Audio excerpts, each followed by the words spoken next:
Hey guys, it's Simmy, and this is Wrestling Unlimited. As it's Monday, and that means tonight was Monday Night Raw.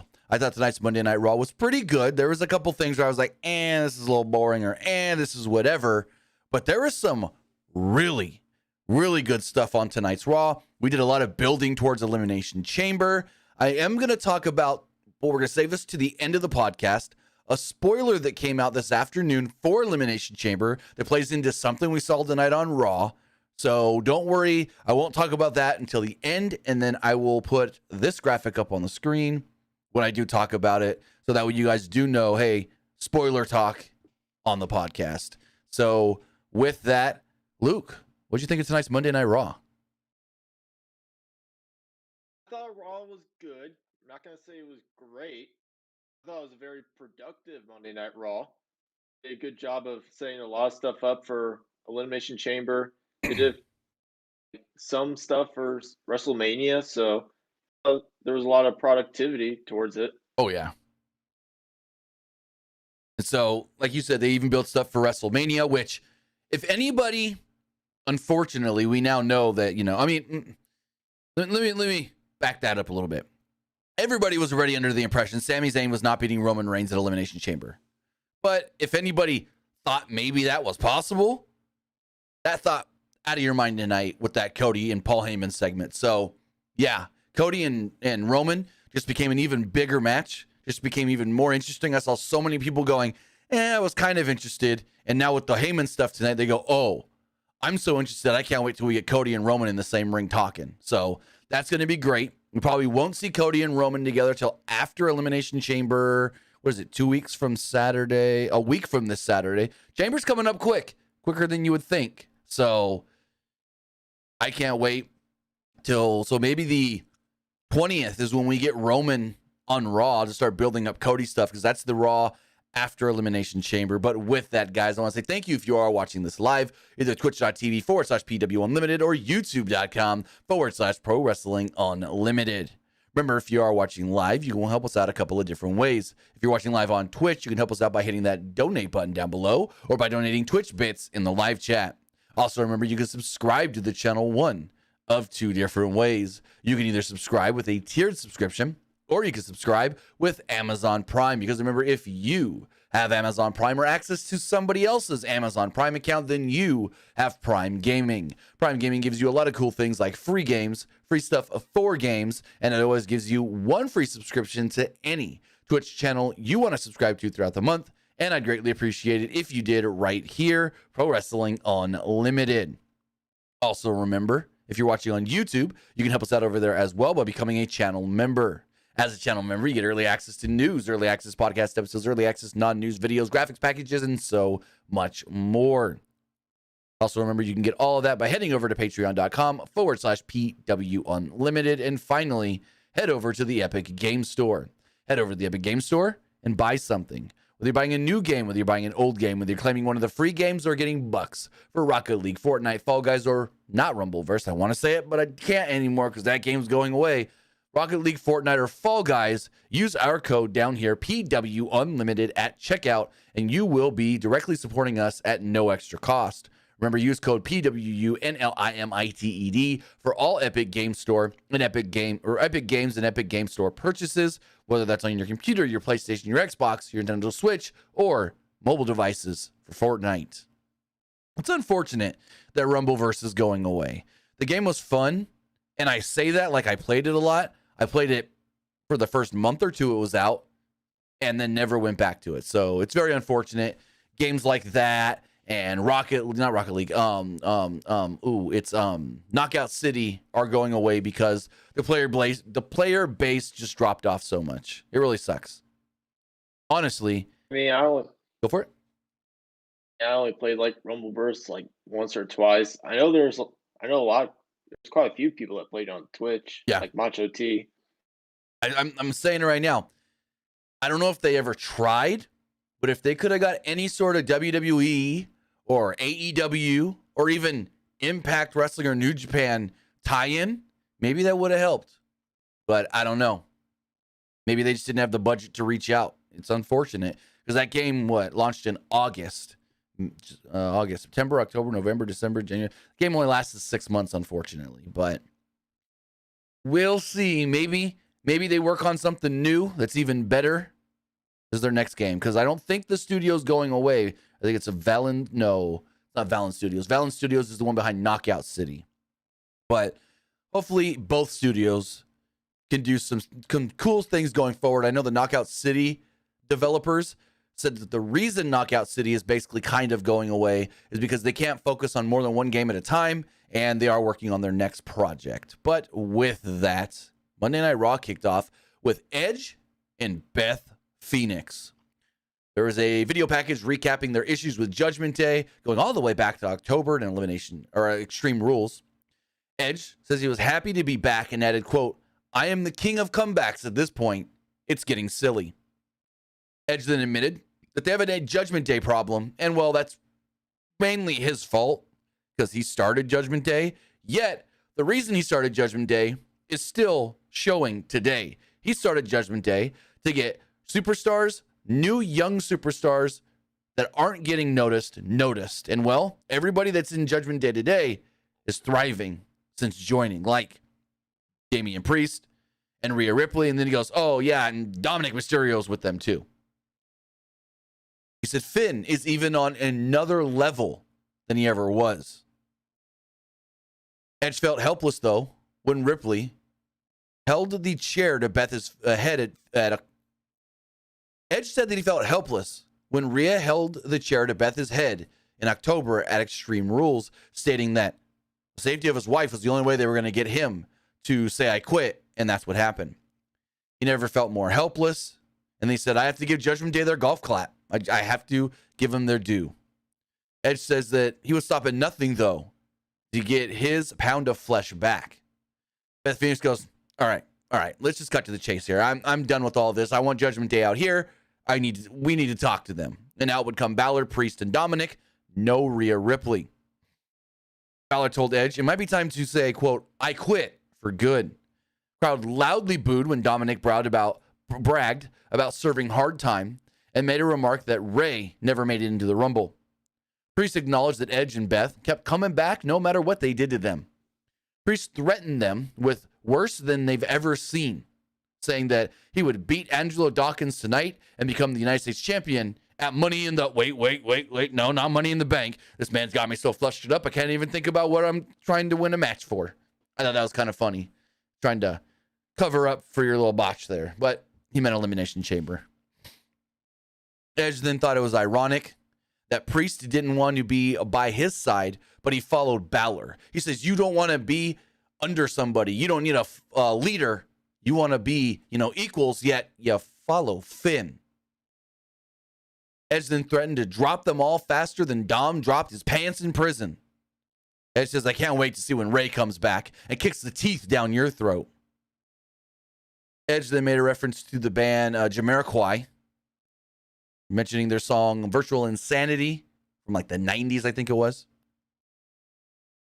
Bethan's like, you know what? We're cutting to the chase again. He says, Ripley is good. But now we want to fight her and you. Basically, she was like, actually, the challenge. Me and Edge against Ripley and Balor at Elimination Chamber. So Balor was like, thinking about it. And he's like, well, Rhea's not here because she's got a promotional thing she's doing. She's doing media and whatnot. But Dom, you think she would accept this? You think she would do it, Dom? And Dom's like, I think mommy would want to do this match. And Finn's like, all right, then let's do it. Us two against you two, Elimination Chamber. Judgment Day then would go on to attack as Angelo Dawkins would run out to even the odds and Edge would spear Balor. Dom tried backing away unharmed, but Montez Ford would sneak up behind him and he threw him in the ring where Beth gave Dominic a glam slam. And there is a shot that somebody got a screenshot of that as Beth has Dom lifted all the way up for the glam slam. I wish I knew who tweeted this. As Beth has Dom lifted all the way up for the glam slam, freaking someone's got a sign up that says, Eddie's your real dad. I thought that was great. But Luke, what'd you think of the segment? I thought it had a lot of potential to be great. I mean, it kind of felt a little slow for a little bit. Yes. I mean, we all kind of knew I mean, we all kind of knew what it was leading to, but I don't really want to see Finn and Rhea lose though. Because for one, like it would make Rhea kind of weak though. Like even though she didn't get the pin, it kind of make her a little weak. Like she wasn't really good enough to like get the win. Hey, But who's to say they don't win though? Honestly, I think this. I say they do win. I say they do win because it'll help build it up a lot more towards Edge and, WrestleMania if they Edge and they Beth, decide to or do. you think Edge and Beth win, or Balor and Rhea? I think Balor and Rhea because then Well, that's it'll what I'm help build saying. it up Yeah. more for WrestleMania if they decide to do Edge versus Finn. Or maybe there's a non-finish type thing where everyone's just brawling really bad to where that finally leads us to the rumored Edge Balor Hell in a Cell at WrestleMania. Demon Balor versus Brood Edge. Yeah, Demon Balor Brood Edge. That was supposed to happen at Royal Rumble, but Edge was too busy filming a Disney Plus show. So hopefully we get that match at WrestleMania. That'd be a really fun match to see at Mania. Hell in a Cell. When's the last time we had Hell in a Cell at Mania? Was it? I think it was Shane versus and Undertaker. Taker at 32? I think so. 2016. Yeah, that may be the last time we had a Hell in a Cell match at WrestleMania in 2016. So we're due. We're due.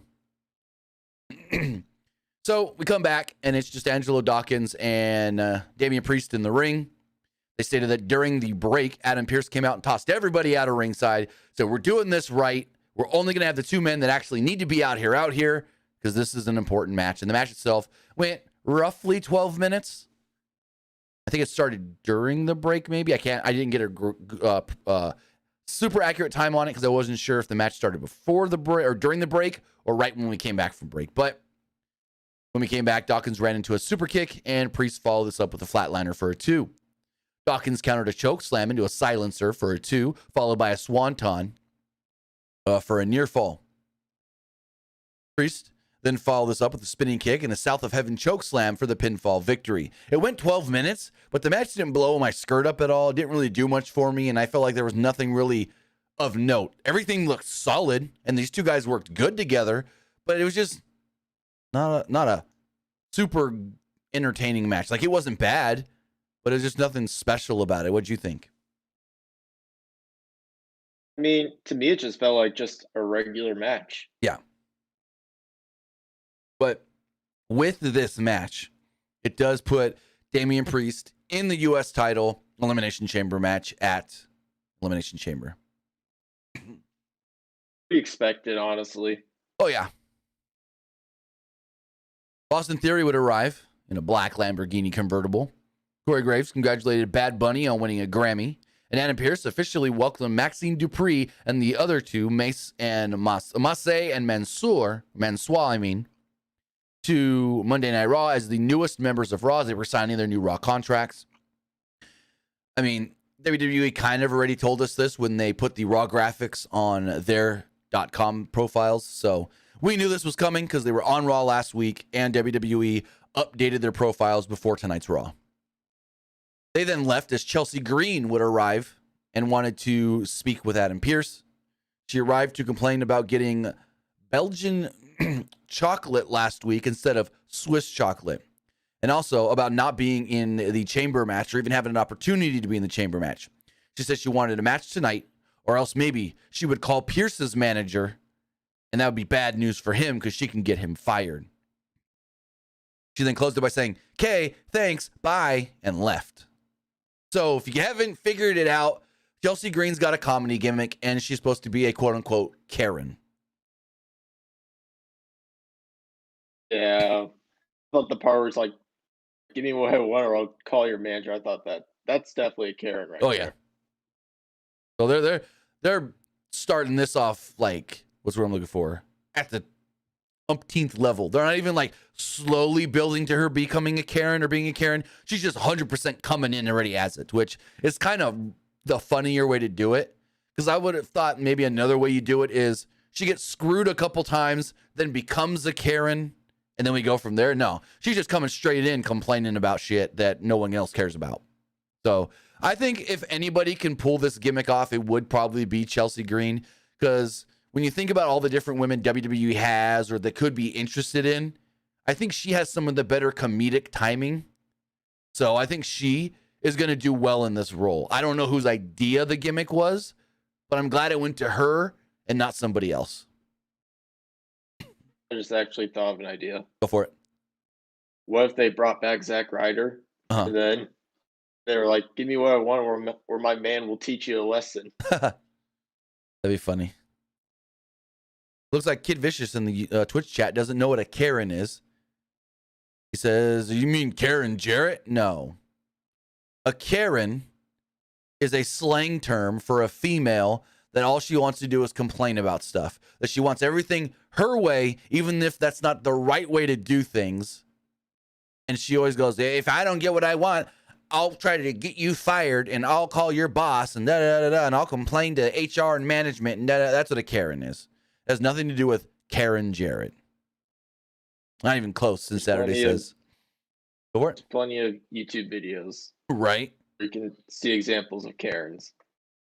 There's a video recapping the Sami Zayn Roman Reigns angle from last week on SmackDown, heavily pushing the notion of, will Jey Uso show up on Friday to defend the SmackDown Tag Team titles against the winners of the tournament, Braun Strowman and Ricochet? So they're really playing it up that nobody knows if Jey is actually going to appear on SmackDown for the title match. This Jey thing is a little interesting to me. Oh, yeah. I mean, maybe from like they're building it up to like from his point of view, kind of feels like sympathy for Sammy. Maybe he'll eventually realize, oh, this guy like turned on our family. Yeah. So. Going forward, we had Dexter Lumis with Johnny Gargano in his corner against Baron Corbin with JBL. Corbin lost in 3 minutes here.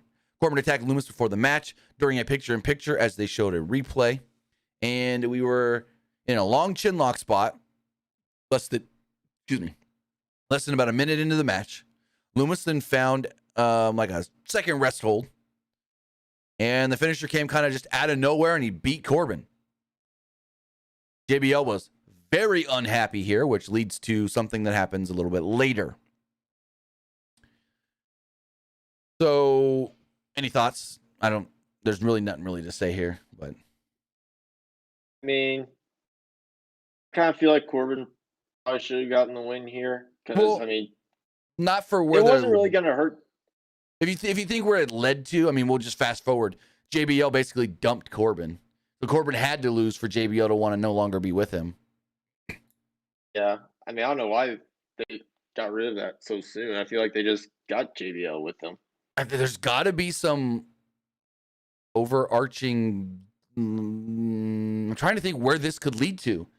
Because, I mean, he doesn't need to go back to bum-ass Corbin or depressed Corbin. I don't think he should do that. I don't understand where this could go. It's baffling, to be honest. Like you said, they just started this not long ago, and they're already ending it. Because even I mean, we'll fast forward. Corbin says, I'll do anything to prove to you that I'm worthy. I'll do anything. I'll do anything. And JBL literally said, you can't polish turd, and I've already tried. Basically calling Baron Corbin hopeless. I mean, yeah, I don't know if like JBL just didn't want to be on TV anymore. I don't know. Yeah, it's to me, it came out of nowhere. JBL already given up on Corbin because it's only started in like late December. Let me see. JBL. When did JBL return? Oh, this has been going on since October. Way longer than I thought. Huh. It didn't seem like that long. November, December. It's been going on for almost 4 months. So, yeah. Remember, guys, if you want to get your comment, question, or concern read live on the air, you can do so by donating a super chat on YouTube. Super chats are greatly, greatly appreciated. But yeah, you think they keep? Well, you said maybe JBL wanted to get off television. Maybe JBL goes with somebody else. Who would benefit from JBL if maybe they put him with somebody else? Alpha Academy, maybe.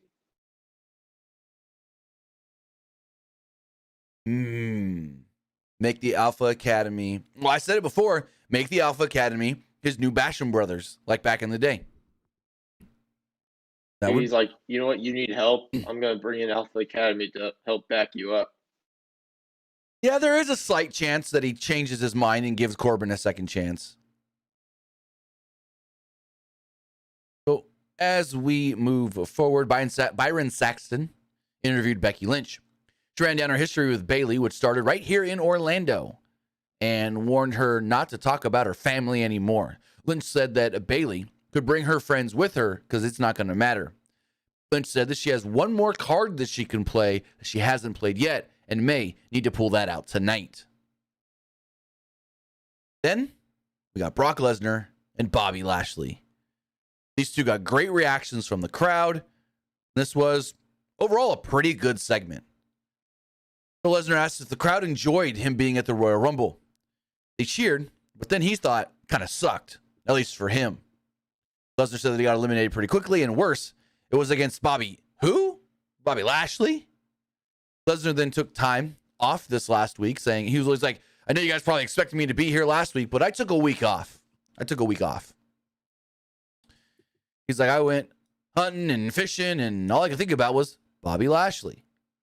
Eating my steak, and all I could think about was Bobby Lashley. I got into bed with my wife, and then he pauses, and he goes, and about 4 or 5 hours later, all I could think about was Bobby Lashley. And I died laughing at that. For Brock to make us think that it takes him 4 or 5 hours to have sex with Sable. Like, what? Yeah, okay. I mean, never mind. Never mind. I was going to make another joke about another wrestler we've heard about their sex life, but I'm not even going to go there. Never mind. All I'm going to say is listen to Amy Schumer talk about Dolph Ziggler in the bed. So Lesnar then goes, and this popped the shit out of me, where he goes, well, inside this $5 denim jacket is $1 million contract. That popped me big. I loved that. Because it's like, we know Brock's a multi-millionaire, but he's still frugal and buys cheap clothes. He then pulls out a contract that says, on this contract, it says the two men will meet at the Elimination Chamber, Bobby Lashley and Brock Lesnar. All I need is Bobby to come out and sign the contract. Lashley would make his way out to the ring. Total heel Bobby Lashley here. Lashley recalled their first meeting and their first match together. Lesnar won. He said that he won by pinning Lesnar. He said then that Lesnar won their second match, but Lashley left him unconscious. He said that their next meeting, well, that was at the Royal Rumble, and Lashley threw him out of the Rumble. So maybe, since Lashley's got the upper hand on him, this match should happen on his terms. He then said, you know what? I'll look over what you got. I'll have my agent look at it. I'll have my manager look at it. I'll have my lawyer look at it. And then we'll take it under consideration. Lashley then asked Lesnar if he was surprised that Bobby Who had one up on him. Lashley then put his finger in Brock's face, and Brock didn't like that, so he grabbed Bobby and gave him an F5. The crowd then loudly starts chanting, one more time, one more time, one more time. So Lesnar picks him up and hits him with yet another F5 as Corey Graves yells, he's giving the crowd what they want, KP. Crowd cheers. Brock throws down the contract, tips his cap to Bobby Lashley, and walks out. I thought this segment was great.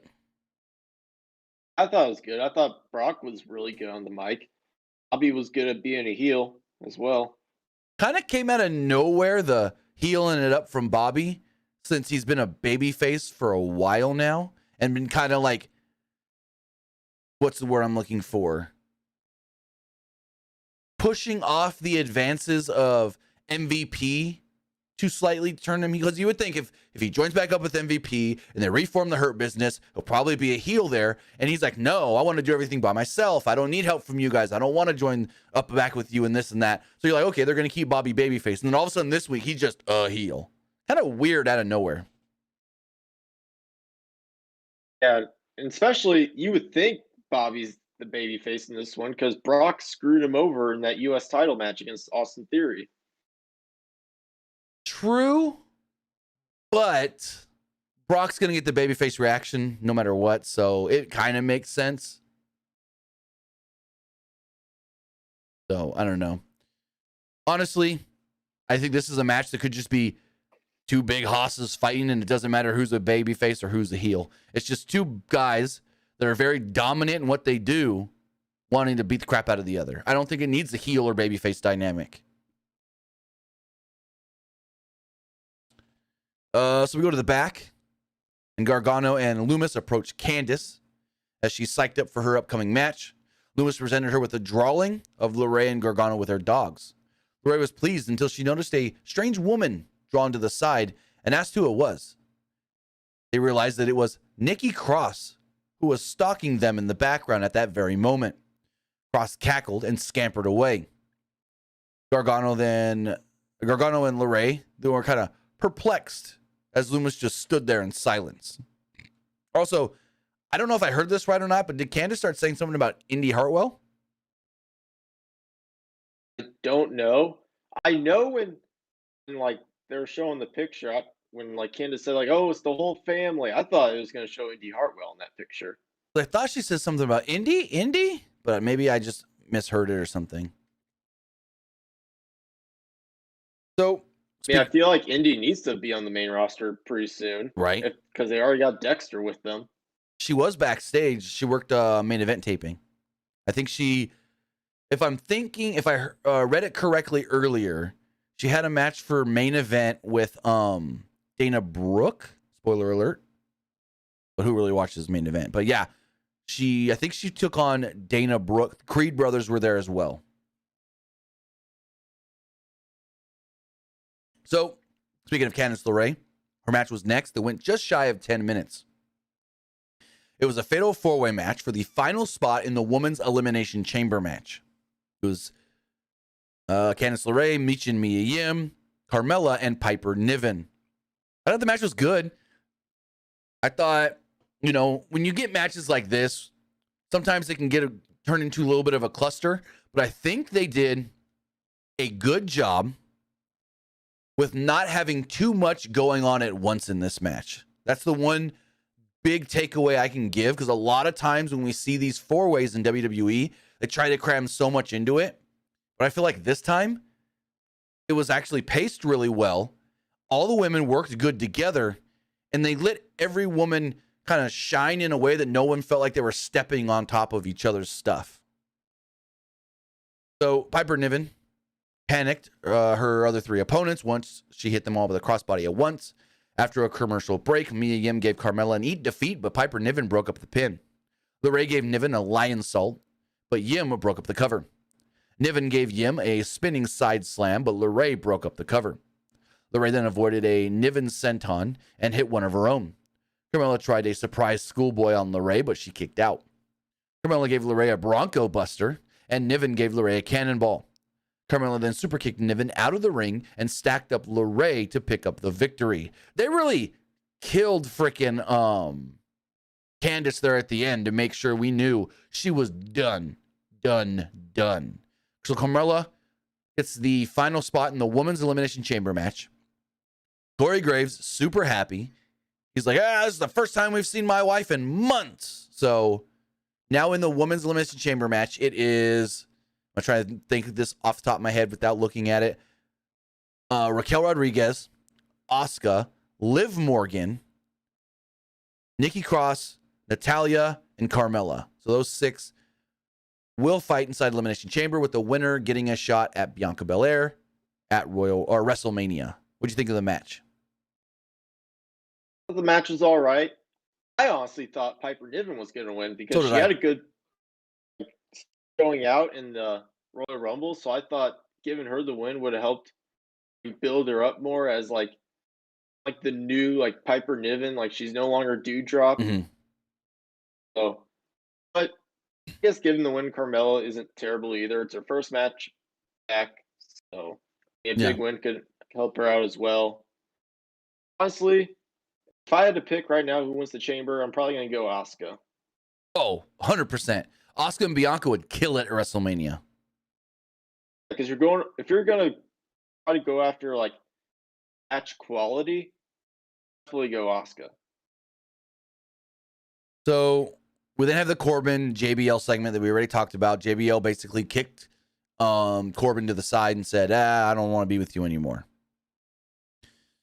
So then Candice LeRae is walking backstage all hurt and like, man, I lost my match. And then she gets shoved into a production box by Piper Niven. Niven starts yelling at her when Mia Yim would jump in between. And Niven's like, hey, you know what? I'm going to back off for now. But don't get in my way next time when it's me wanting to go for the women's championship. This is your one and only warning. So they still going to lead to someone. Go for it. It's going to lead to someone teaming with Piper Niven and like Mia Yim and Candice teaming up to take on Piper Niven, someone else. Maybe, or maybe it's just a way to be like Piper lost, but she's still like a force in the division. Like the other women are still not scared of her per se, but know that she's someone not to mess with. I think that's what really what it. I mean, they could get a tag team partner for her. Trying to think who it could be. I don't even know. Trying to think of other heels on Raw. Yeah, I'm not sure. I don't know. Unless they just bring someone from SmackDown. Maybe. They had the JBL segment, like I said. Oh, that was before this, the JBL segment. Interesting. Hold on. Something was just announced on WWE's Twitter. Let me see what this is really fast. It says Ali was challenged to a match by Bronson Reed, and Otis caused. I'm not going to watch the video right now because there's a little video they posted with Dolph Ziggler and a bunch of other people. Interesting. But sometime soon, it looks like we're getting Ali versus Bronson Reed. That should be interesting. Fun. Moving forward, we had Shelton Benjamin and Cedric Alexander taking on the Alpha Academy. Shelton and Cedric did have MVP in their corner. This match went just around 5 minutes. Oh, Omos, though. Yeah, no Omos. Which, I mean, we don't need Omos every week. It would have been nice to see him out there. But I think they didn't want, how do I say it, Omos to overshadow what the story of this was supposed to be. That MVP screwed up once before trying to help Shelton and Cedric, but this time he did right by them. And so Omos being out there may have slightly overshadowed that and had more questions and answers. So I like that there was no Omos. It's not needed every week. So there was an impressive spot early where Alexander went for a neutralizer, but Chad Gable caught him and in one motion hit a German suplex. Otis then tagged in and gave Benjamin the world's strongest slam. Otis worked over Benjamin for a bit before Alexander tagged in and ran wild on Gable, but when he went for a dive, Gable caught him and suplexed him to the outside. Gable then followed this up with the diving headbutt, but Benjamin broke up the pin. Benjamin then hit Otis with a knee strike before hitting an impressive Samoan slam or Samoan drop on him. Alexander then dodged Gable's moonsault attempt and hit a lumbar check to pick up the victory. So there we go. Shelton Benjamin and Cedric Alexander do pick up the win, and they celebrate with MVP afterwards. The announcers are like, so what does this mean? Is this a reunion of these three men? These three always worked well together in the past. So all they need is Bobby, and the Hurt Business is back in business. No pun intended. I think maybe they're trying to like build up Cedric and Shelton as like a dominant tag team again. Make it Bobby like, hey, we're pretty good again. Let's come back and we can reunite the Hurt Business. Yep. I mean, it's inevitable. I think that's the end goal is reuniting the Hurt Business. So it could really help out. Go for it. It could really help out Cedric and Shelton a lot. Oh yeah, because they haven't really done anything ever since the Hurt Business broke up. But if you remember all the stories from when they broke up Hurt Business, it was Bobby and MVP kept going to Vince saying, why? This thing's doing great right now. There's no reason to break us up. And then Vince was like, we got to do it. We got to do it. I thought it was like dumb. They hit their peak? No, I don't think they peaked at all. He might have thought it, but I didn't. I thought that was the reason. He felt like they already reached their peak, and it's like, all right, we got to break them up. I mean, reached their peak. How they were a group for what? Less than 6 months, maybe 6 months max. How's that their peak? If that is it, I don't remember reading that. You could be right. I don't remember reading that. But if that's what Vince thought, like, what the hell? We see groups together for years, and they never hit their peak. But I don't know. I've seen that a lot. Go for it. Though. Like whenever like there's a group that's like really good with the fans, like they're like really high baby faces and they're good with the fans. Kind of seen Vince like, all right, break them up. It kind of happened with the Shield though. Like they were at that one point, fans were like loving them. They're like one of the best baby faces in the company. Then boom, Seth Rollins turned on them. Yeah, but I think the Shield broke up at the perfect time. I honestly believe that. Because if you really look at it, it's like they were a great trio, but I think they are ones that did hit their peak. There wasn't really much more after that, excuse me, after that Evolution feud. I just don't see much more they could have done as a trio. I mean, you had, what, Ambrose is the U.S. champion, and then Roman and Seth tag champs and whatnot at one point. But it's like they needed to start breaking those guys out as singles guys because you had, John Cena was nearing his end. Randy Orton was not nearing his end, but not going to be the guy as much anymore. And so it's like, I think when they broke up the Shield and Seth won Money in the Bank and then Roman and Seth started winning world titles and stuff, I really do believe that was the perfect time. Kathy Kelly interviewed The Miz backstage. He acted like he was not impressed by Rick Boogs last week until Boogs showed up right out of Adam Pearce's office. Boogs showed up and said that he was just happy to be back with the Boogs crew. Miz thought that was dumb and told Boogs that he would have won last week if he didn't have to wrestle in a suit that his wife bought him. He starts going, if I was prepared and if I was ready and if I had my gear, I would have beat you. No problem. And all of a sudden, Adam Pearce walks out and Adam Pearce is like, oh, really, Miz? Well, how about this? Next week, you in a rematch against Adam Pearce. Against Rick Boogs. And Miz is like, yeah. And Boogs is like, I'm so pumped. And he starts like doing the little workout thing with the thing he had. I don't know what they're called, but he's like squeezing it. And then he walks off. I'm like, okay. Cool. It's just another match for next week. Also, is it just me, or has Boogs like gotten bigger than when he got hurt last year at Mania? Like that man is bigger. Yeah, he's definitely gotten bigger. If you've seen his like workout videos on like on Instagram and YouTube, that dude can lift. Oh yeah, he can lift a lot of weight. He's a scary strong person. So Chelsea Green would show up. This is all in one shot of a segment. Like they end the Miz thing and all of a sudden, boom, there's Chelsea Green. She shows up in her gear and she tells Adam Pearce, all right, I'm ready to go. I'm going to have a match. You send out an opponent to the ring. Okay, thanks, bye. So I guess that's her catchphrase. Okay, thanks, bye. So Chelsea Green comes out and it's her first match on Monday Night Raw since December, I want to say 16th. Let me double check. I wrote it on Twitter. This is Chelsea's first match on Raw since December 16th, 2019, when she had a match with Charlotte Flair. She hasn't had a match on Raw ever since. And this is her first match on Raw since then.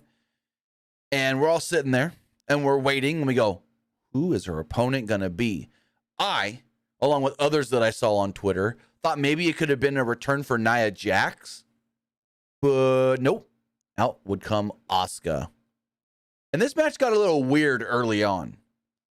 So the match is getting ready to start, and all of a sudden there's Raquel Rodriguez. There's Liv Morgan. There's Natalya. Out comes Carmella. So essentially, all the women... Oh, and Nikki Cross eventually showed up as well. All the women in the Elimination Chamber match were there, including Asuka, who was in the match. And early on, Chelsea Green is beating the shit out of Asuka. And Asuka's basically knocked out, laid out on the mat. And she starts jaw-jacking with all the girls at ringside. What are you doing here? What are you doing here? I'm better than you. You guys need to get out of here. Blah, blah, blah. Asuka then wakes up. And Asuka just starts raining down strikes on Chelsea. German suplex. kicks her in the head, and then puts her in like a version of the rings of Saturn where Chelsea has to verbally tap. She's like, I quit, tap out, tap out, tap out. And Asuka picks up the victory. After the match, Bianca Belair would come out and remind everybody that she's the champ and that she's excited to see who of these 6 women wins Elimination Chamber and faces her at WrestleMania. What do you think of the match, the segment, and everything? What do you think? We already heard from you said Asuka, but what did you think of the way they set this up, leading to a 6-woman tag next week? I mean, it was kind of weird. Yeah.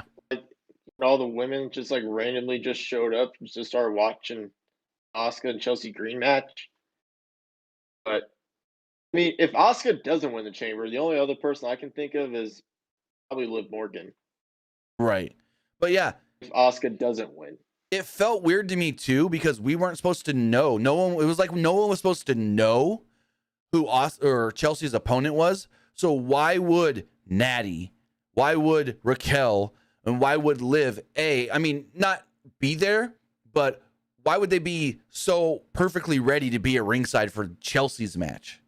You know what I mean? It's just weird. I get them wanting to be there to scout Asuka maybe, but they didn't know Asuka was going to be in this match. Nobody knew it was going to be Asuka except for Adam Pearce. So it was a little weird and awkward.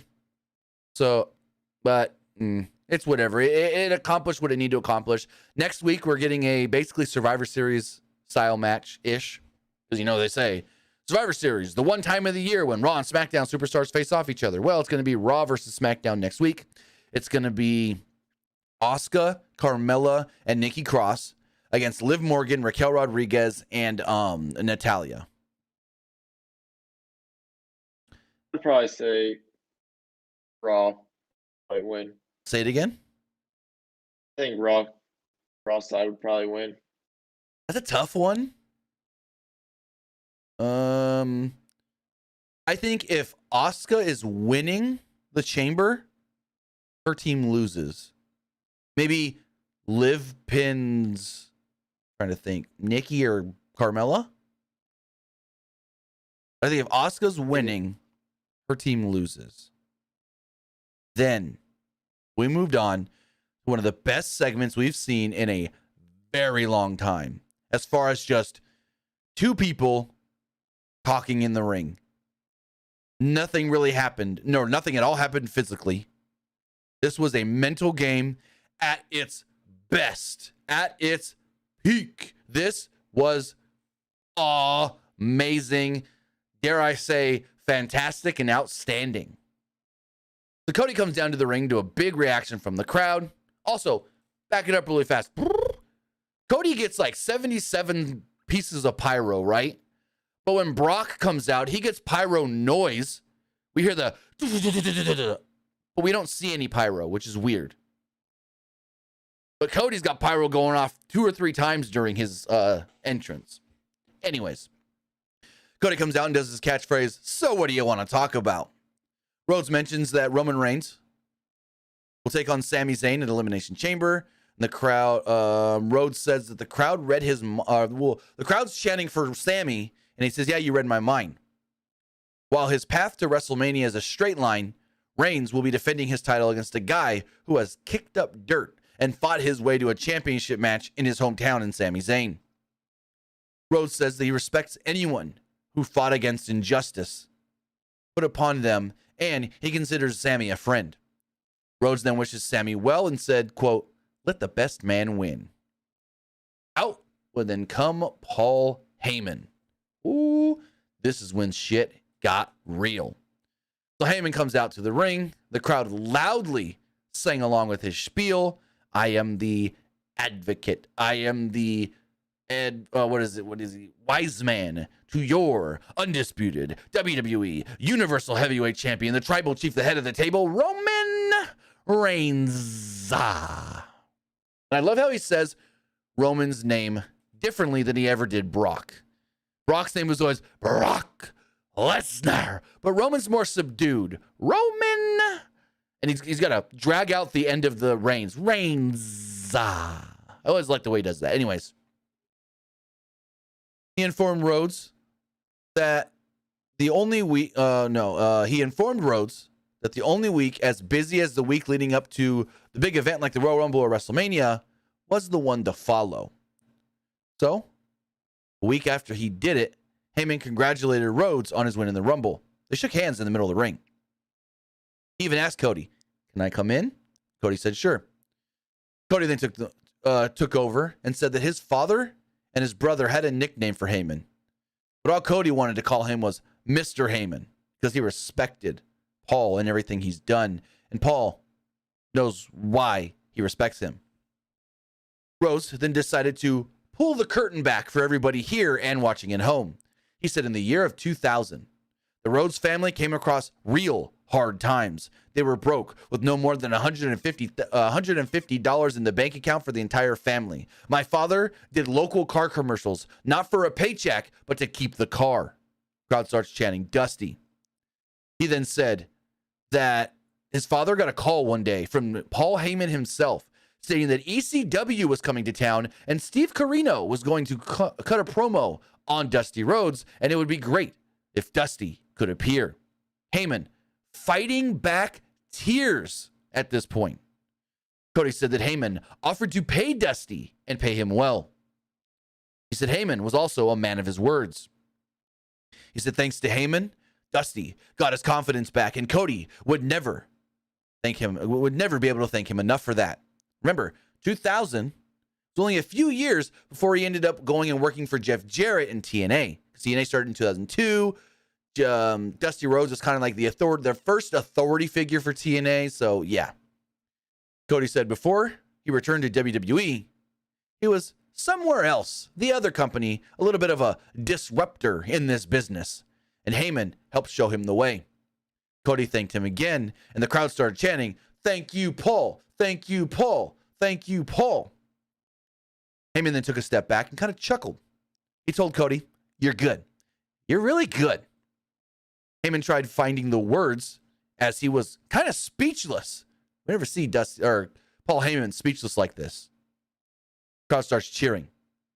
Heyman's like, "You want to pull back the curtain? We can really pull back this curtain." He said, this wasn't about him or Dusty.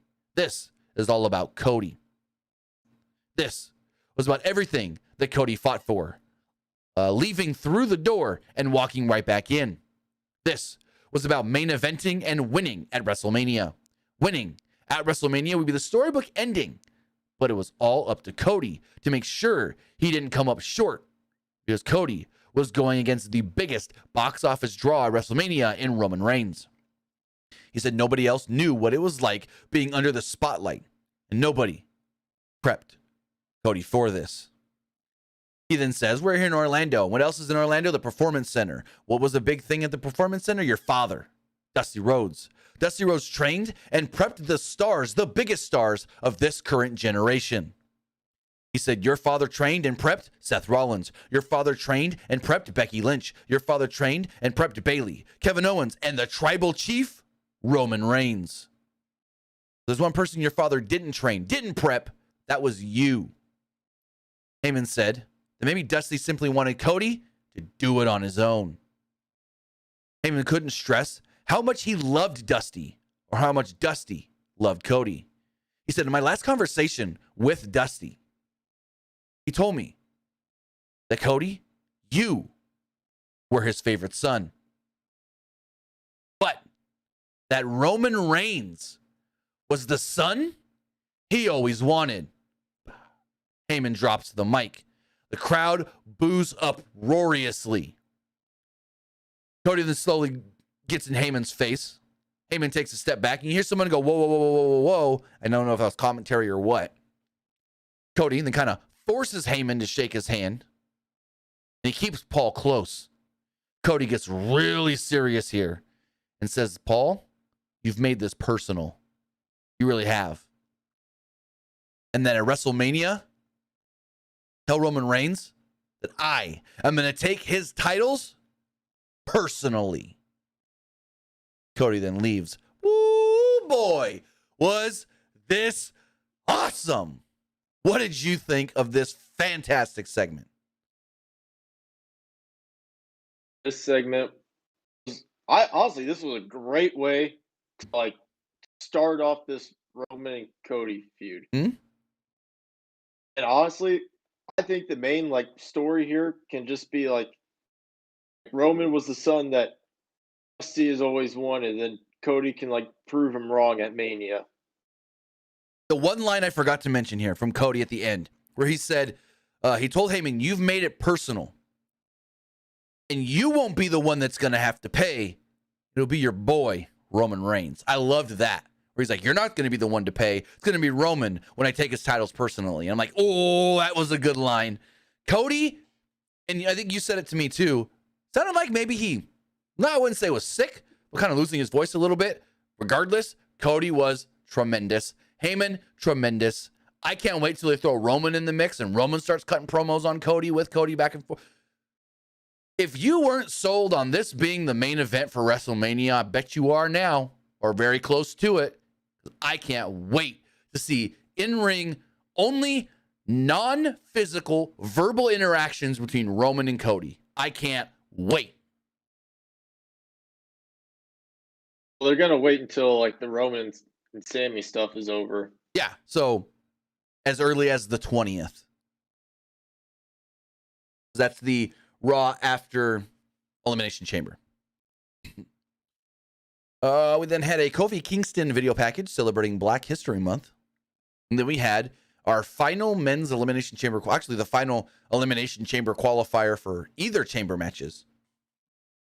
So it was Elias against Montez Ford. Match went right around 10.5 minutes, but just like the Damian Priest, Angelo Dawkins match, I felt like this match really didn't do much. There was not much to it. There were some highlights. That was about it. Nothing that really was like, oh my God, in this match.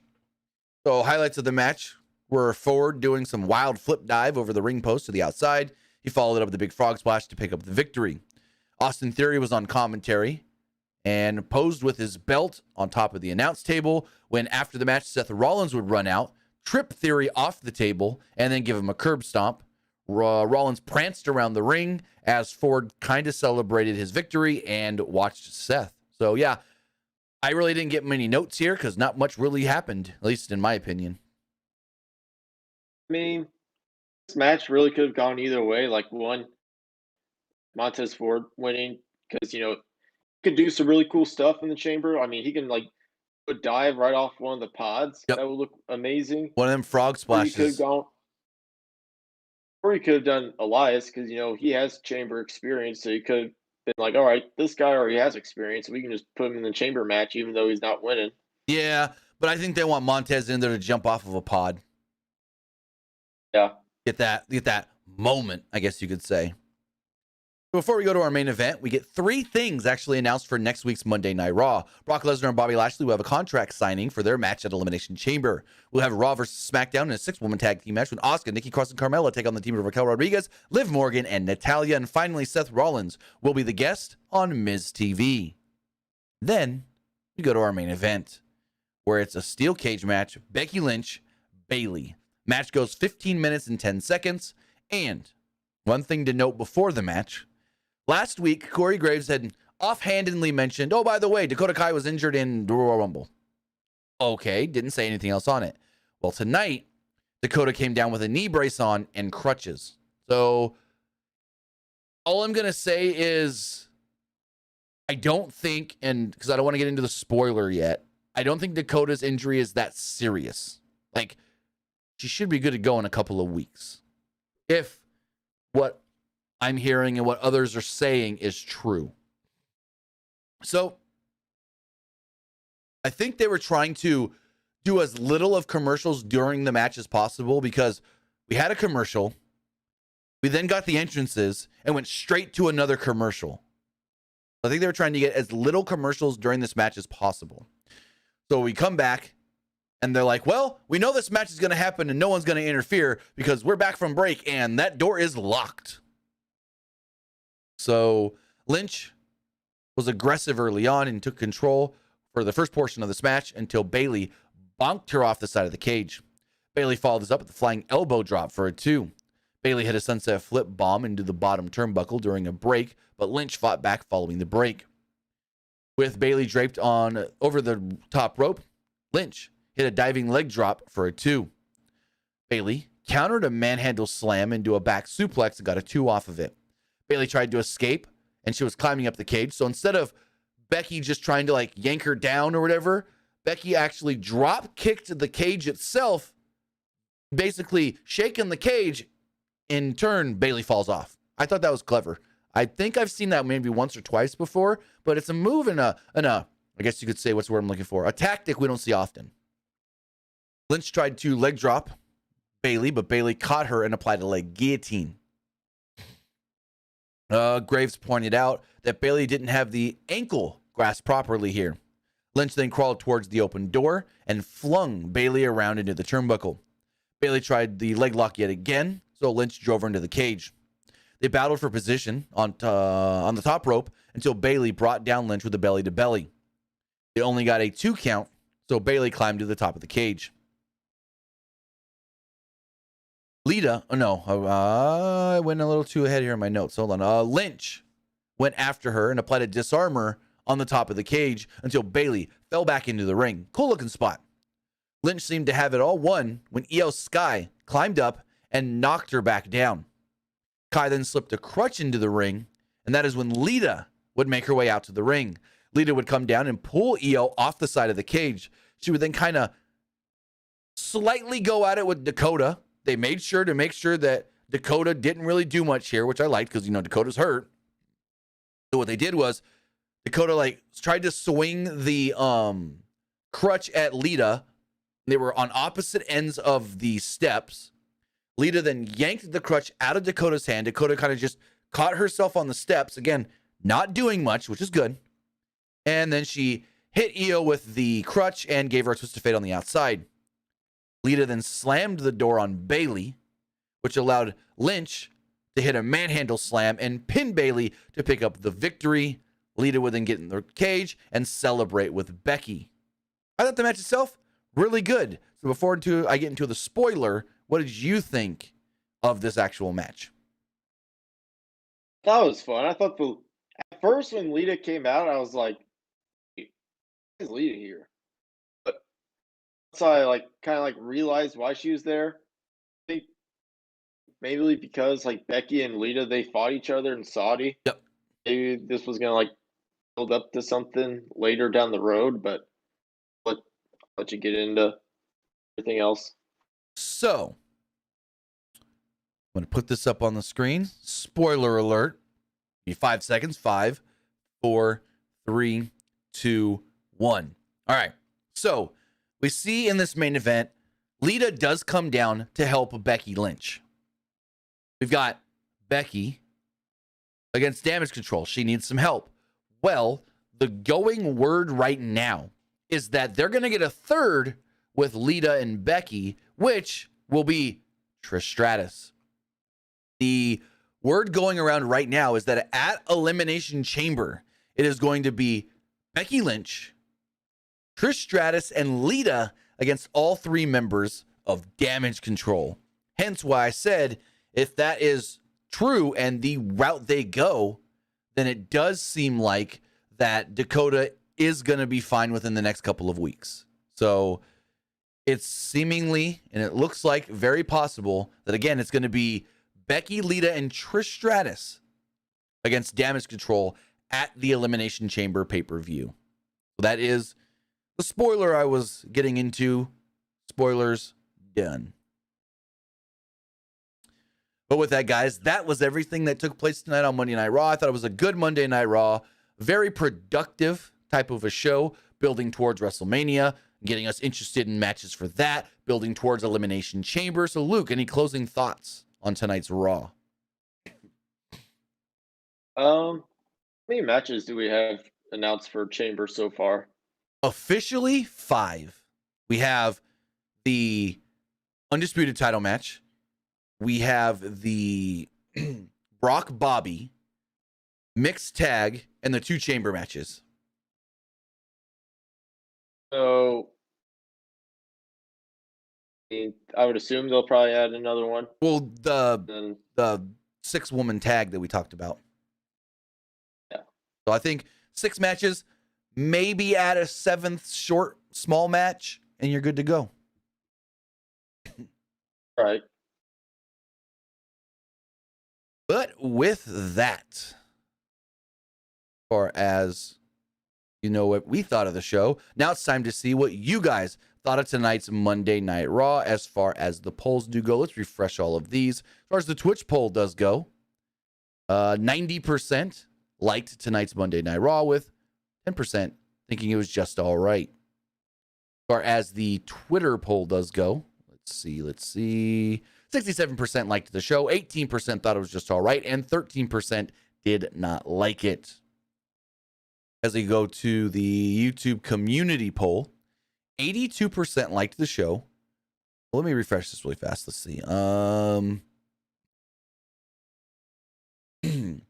Yeah, 82% liked the show, 14% thought it was just all right, and 4% did not like it.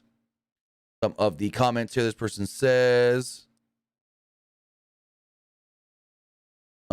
I enjoyed some stuff, others not so much, 6 out of 10. The person says it was great. Raw has been on a good streak as of late. And finally, as far as the YouTube live poll, 83% liked the show, 13% thought it was just all right, and 3% did not like it. So with that, guys, that's everything that we got for tonight's Monday Night Raw. We will be back on Wednesday for AEW Dynamite. So Luke, tell them where they can find you. You can find me over at Twitter at Petke_21, and you can also find me over at Twitch at the Luke Petke. Remember, guys, follow PW Unlimited everywhere: Twitch, Twitter, TikTok, YouTube, Instagram. We're on all the things. So with that, have a great rest of your night, guys, and we will see you next time. Have a good one, guys.